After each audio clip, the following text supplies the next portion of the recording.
வேளாங்கிற ஒரு சின்ன பையன் அவன் எப்படி அவருடைய ஆசிரியர்கிட்ட பக்தியும் நம்பிக்கையும் வச்சிருந்தாங்கிறத பத்தி பார்க்கும்போது சத்ரபதி சிவாஜி இருந்தாரு. அவர் வாழ்ந்த காலத்துல அவருடைய குரு ராமதாஸ்னு இருந்தார். அவர் தன்னை ஒரு மடம் அமைச்சு அதுல குழந்தைகளுக்கெல்லாம் பாடம் சொல்லி கொடுத்திருந்தார். அப்ப நிறைய குழந்தைகள் பாடத்தை படிக்கிறது. அதுல ஒரு பையன் பேரு வேளான்னு.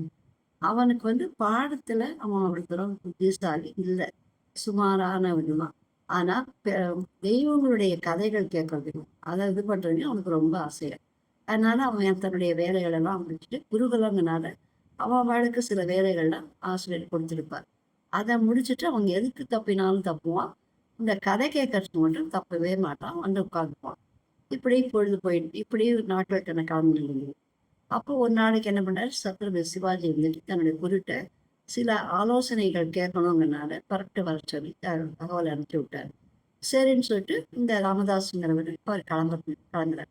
அப்போ இந்த குழந்தைங்கள்லாம் நாங்களும் வரோம் அப்படின்னு சொல்லிட்டு அப்போ அப்படி எல்லாரும் கிளம்பிட்டா இங்க இருக்கிற பெருமாளுக்கு யாரு நித்தியமா பண்ணக்கூடிய பூஜைகள்லாம் யார் பண்ணுவா அப்படிங்கிறது இந்த வேளாக்கு தான் பெருமாளை கண்டுபிடிக்குது. அதனால நான் இருக்கேன் அப்படின்னு சொல்லிட்டு சரிப்பா அப்படின்ட்டு அவர் என்ன பண்ணார், நாங்கள்லாம் கிளம்புறோம், நீ போயிட்டு வா, உனக்கு ஏதாவது ஒரு உதவி வேணும்னா நீ ஆஞ்சநேயரை கூப்பிடு, அவர் உனக்கு எல்லா உதவியும் செய்வார் அப்படின்னு சொல்லிட்டார். சரின்ட்டு இந்த குழந்தை என்ன பண்ணிட்டு நாள் அன்னைக்கு சாதம் வடித்து எல்லாம் பண்ணி பெருமாள் மேலையெல்லாம் தொடச்சி வச்சு கோலம்லாம் போட்டுட்டு எல்லாம் போட்டு ராமா சாப்பிட வாங்கோ, லட்சுமணா சாப்பிட வாங்கோ, சீதாதேவி சாப்பிட வாங்கோ, ஆஞ்சநேயா சாப்பிட வாங்கோன்னு கூப்பிட்டான். ஆனால் யாருமே வரல. மணி 8 ஆச்சு, 9 ஆச்சு, 10 ஆச்சு, 12 ஆச்சு, 1 ஆச்சு, 2 ஆச்சு. இது பாட்டுக்கு இந்த குழந்தை அழுதுக்க வேண்டிய இருக்கு. இது பசியில தூக்கமும் அழுகையும் வருது. அப்பதான் இதுக்கு ஞாபகம் வந்தது, நம்ம குருஜி சொல்லியிருக்காரே, எதுவா இருந்தாலும் ஆஞ்சநேயரை கூப்பிடு, கண்டிப்பா வருவார். உடனே இந்த குழந்தைக்கு நம்பிக்கை வந்தது. சரி, ஆஞ்சநேயரை நம்ம குரு சொன்ன மாதிரி கூப்பிட்டோம்னா கண்டிப்பா ஹெல்ப்புக்கு வருவார் அப்படின்னு. அதே மாதிரி உட்கார்ந்து ஆஞ்சநேயர் ஜபம் பண்ணி கூப்பிடும். கூப்பிட்ட உடனே ஆஞ்சநேயர் வந்துடுறார்.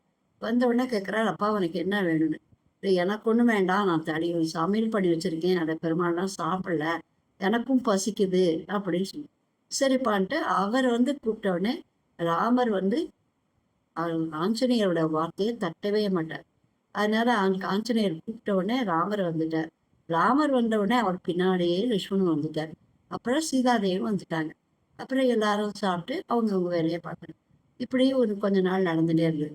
இந்த குழந்தை தானே, எல்லா வேலையும் பார்க்க முடியல, என்ன பண்றதுன்ட்டு மறுபடியும் ஆஞ்சநேயர்கிட்ட சொல்லுது, என்னால எல்லா வேலையும் பார்க்க முடியல, ரொம்ப கஷ்டமா இருக்கு. கவலைப்படாத, அப்பெல்லாம் கிணத்துல தண்ணி நீர் இறைச்சுதான் உபயோகப்படுத்தணும். சரின்ட்டு ஆஞ்சநேயர் என்ன பண்ணுவாரு, நீர் இறைச்சு ரொப்பி கொடுப்பாரு. அதுக்கப்புறம் கொஞ்ச நாள் எப்படி போச்சு. அதுக்கப்புறம் பார்த்தா சமையலுக்கும் ராமர் வந்தாரு. நான் உனக்கு ஹெல்ப் பண்றேன், லட்சுமணர் ஹெல்ப் பண்றேன், சீதாதேவி ஹெல்ப் பண்றேன். இப்ப எல்லாருமா சேர்ந்து ஆளுக்கு ஒரு வேலையா பகிர்ந்துட்டு அவங்க சமையல் பண்ணி அவங்க சாப்பிட்டுட்டு இருந்தாங்க. இப்படி நாட்கள் சென்றது.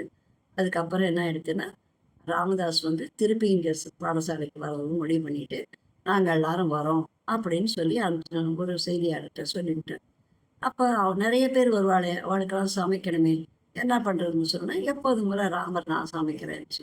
சரின்னு பெரிய அண்டா நிறைய சாதம், சாப்பாடு, சாம்பார், சம்புது, பொரியல், பாயசம், வடைன்னு சொல்லிட்டு ராமர் லட்சுமணரும் சேர்ந்து சீதாதையில இருந்த இடத்தெல்லாம் பெருக்கி மொழி கோலம் கட்டி மாவலெல்லாம் கட்டி எல்லாம் பண்ணாங்க. ஆஞ்சநேயர் தண்ணி எடுக்கணும், விறகெடுத்து கொடுக்குறது, காய் நறுக்கு கொடுக்குறது, இப்படி எல்லாம் பண்ணிடுது. நல்லா வாசனை காமகன்னு வெளியில வரையும் ஒரு சமையலோட வாசனை. அப்ப இவங்கெல்லாம் வச்சு என்னடா அது எவ்வளவு வாசனைகள் வருது, யாரு பண்ணிட்டு இருக்கான்னு பார்த்தா இவன் அவங்கெல்லாம் என்ட்ரி கொடுத்த உடனே இந்த பெருமாள்லாம் போய் அப்படியே சிலையா போய் நின்றுடுறாங்க. அப்புறம் அவருக்கு ராமதாஸுக்கு தெரியும், ஏன்னா அவர் ராமரோடையே பேசினவர் ராமதாசன்னு சொல்லிட்டு, அவர் ராமனுக்கு தாசன் அப்படின்னு தன்னுடைய பெயரையே மாற்றி வச்சிருந்தவர். அதனால அவருக்கு தெரிஞ்சிட்டு பெருமாளுடைய அந்த இதனாலதான் ஹெல்ப்னால்தான் இவன் நடந்திருக்கு. அவன் கேட்கிறார் வேலை, கண்டிப்பா வேலை எப்படி நீ இதெல்லாம் பண்ணினேன் என்பது. அவன் குழந்தை சொன்னான், இந்த மாதிரி ராமர் லட்சுமணர் சீதாதேவி ஆஞ்சநேயர்லாம் எனக்கு ஹெல்ப் பண்ணாங்க, நீங்க தான் சொன்னீங்க இல்லையா கூப்பிட சொல்லி, அவங்க வந்துட்டாங்க. ஆனா மற்ற பசங்கள்லாம் கேலி பண்ணி சிரிக்கிறாங்க. தவம் பண்ணி யாகங்கள் நடத்தி எல்லாம் பண்ணினவாளையே தெய்வத்தை நேரடியா பார்க்க முடியல. நீ உனக்கு ஒரு மண்ணும் தெரியாது. நீ என்னத்த பண்ணி வந்துட போறாங்க அப்படின்னு சொல்லி கேள்வி பண்ணி சிரிக்கிறாங்க.